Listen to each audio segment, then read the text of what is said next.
Terrell Jazz Johnson with the Seconds Out with the head of Star Boxing, Joe DeGuardia. Joe, how are you? Doing well. Glad to be here. Glad to be here with you. Let's get right to it. Joe Smith Jr. against Artur Betebiev on Saturday night. This is a fight that you wanted, a fight that Bob Arum wanted. Why is it a fight that boxing fans should want as well? Well, just like you said, let's get right to it. That's what that fight's going to be like. Let's get right to it. You got two guys that really are the epitome of grit, determination, character, and punching power. So you got two massive trains coming into each other, and it's not non-miss excitement, and that's what makes this fight compelling. As somebody representing Joe, what is the biggest strength of Arthur that Joe needs to be careful of? He's pinpoint accurate. He's a real veteran, crafty. He knows how to cut the distance on a fighter, and he's got tremendous precision, short punching capabilities. Some say that Arthur is a slow starter. Does that mean Joe's best advantage is to jump on him at the beginning of the fight? In a cautious way. I mean, you got to be smart in how you're doing it. You don't want to close that gap too much because Beterbiev is a very, very good inside fighter. But certainly, you want to take control pretty quickly. Joe being from not that far away in Long Island, how can the crowd, the fans of Joe, help out in this fight? Well, look, it's a kind of fight where we expect, when you're looking at the fight, that this is going to be a fight that's really going to test the mettle of both guys. And when you're having that mettle tested, it's pretty good to have that crowd back there, supporting you, cheering you, and pushing you on because, it's the true test of a man when you're in that ring and, you're giving it all. And certainly I think it helps to have a crowd behind you when you're in that situation. When we spoke to you last, back after Joe's first title defense, a rematch with Dmitry Bivol was something that he really wanted.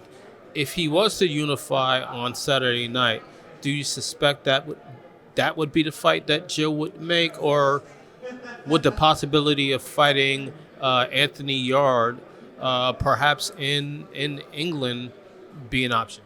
Look, I think there are a lot of options for Joe were he to go get the unified titles here, well, the three of the titles, and win this fight on Saturday. Obviously, we have to concentrate on Beterbiev. That's a huge task in front of us. It's like you got to climb that mountain that's in front of you. That's a big mountain. So we got to get through that mountain. It might not be climbing. We might have to blast through it, But I'm confident he's going to do that. And then the next steps after that, there are a lot of other hills out there that we can go seek. And, Yard is a hill out there. Certainly he's out there. But there's a lot of bigger fish out there also. So I don't know where we're going to end up with. I'm looking really for this particular fight right now. Certainly Bivol's an option. I mean, Joe wants to fight and, get that rematch with Bivol. We all feel Joe's a much better fighter right now, and it would be a different outcome. But in addition to that, there's other fights out there that exist that could be compelling fights for Joe. So everything's on the table. Everything's going to be open. But I'll look at that on Sunday morning.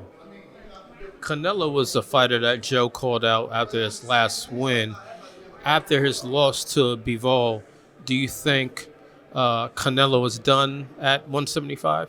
No, look, Canelo's always an option out there. He's, a multi-time world champion. He's the biggest star in the game still. He drives the revenues. So everybody would love to get in the ring with him. Certainly we'd love to get in the ring with him. I know Joe in his heart wants Bivol in the rematch because he wants to avenge that fight.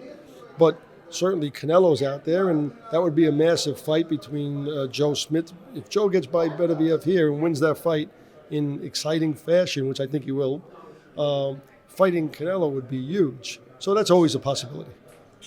Talk about your fights, the fight cards that you do at the Paramount out on Long Island. It's a fun place out there. We're out in Long Island. We've been doing 42 in a row. very successful shows where we develop guys from the club series and bring them onto the biggest stages in the world. I'm proud of it. I love the people out there. They're real fight fans. It's a real fight location. They know the fights. They're enthusiastic, and it's like being home almost. And from that small little venue, we've been developing multi-world champions. Chris Algieri, we got Cletus Selden out there. We have Demetrius Andre's been there. Joe Smith Jr. It's a great venue. I love it over there. It's a great place to promote fights. And we're going to keep doing it because, frankly, it's enjoyable. When is your next card out there? We're working. We just did one last week, so we're on a real stretch now. We went from June 11th and right into fight week over here. So I'm hoping that I can keep July without a date there. And we'll probably do September back at the Paramount. That's the guess. And final question. For those that don't know about your fighting history, you are a retired boxer. Talk about some of your matches and what you took away from it to now be a promoter in boxing. Well, look, that's always been my first love. Boxing's been my love. I've been boxing since I'm 5 years old. My father was a pro. My uncle was a pro. I grew up in a boxing family. I was in the gym every day of my life. From 5 years old on, had hundreds of, their fights and Golden Glove champion and, U.S. team, all that kind of stuff. But boxing gives a lot to life. It really develops your character and gives you resiliency in life because life on the outside is never easy. Promoting on the outside is never easy. You need to develop and understand a lot of things and get thick skin and stuff like that. And you got everybody coming at you from different angles and different punches, and boxing teaches you that. It teaches you how to cope with that and be calm about coping with that and how to deal with it. I attribute a lot of my successes in life to boxing, and the things that I've learned in that ring, because a lot of things that you learn in that ring translate to outside the ring. So to me, my love of boxing has been since I'm a baby, as early as I can remember, and, continues to this day. And I'm happy and pleased coming through, that squared circle. And I know it's the last question, but you've been promoting Joe for a while. How have you seen Joe grow inside the ring? More importantly, how have you seen him grow as a man outside the ring? Look, Joe is, to me, the quintessential guy that you could say humble, down to earth, kind of guy you say, wow, look at it. I can't believe that's a champion of the world. When he's, walking like anybody else, carrying his bags or hopping in that pickup truck and going to the Home Depot and, day-to-day type of stuff. And so that aspect of him has been the same and remained the same. But he's matured in a lot of different ways, both in and out of the ring. And that maturity comes from the adversities he's faced inside that ring and outside of the ring. And I think that it's really gone and shaped and molded him to be all he's become, which I think is an all-around consummate guy that you're proud to say, this is the champ of the world. This is a guy that you could look to. This is a guy that you could say, you know what, he is like a common man. That's his nickname, Common Man, Common Joe. Right? But you know that when he puts those gloves on, he's awfully uncommon.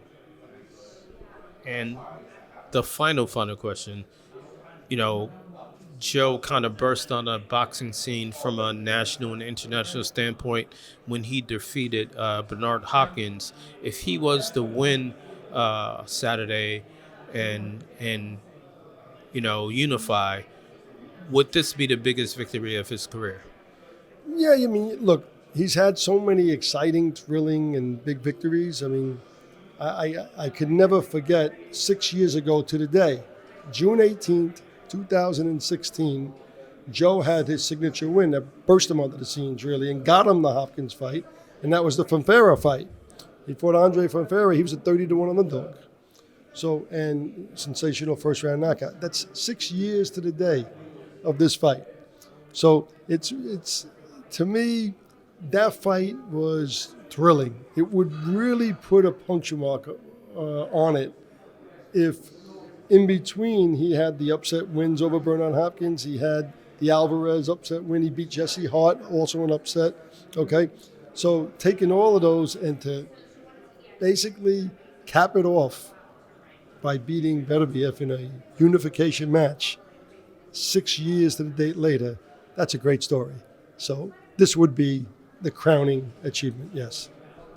Thank you. That is a great story, and we look to see if that story happens Saturday night. Here with Darrell Jazz Johnson, Seconds Out. Here with Star Boxing president and founder Joe DeGuardia. Thank you for your time, Joe. Thank you. My pleasure also.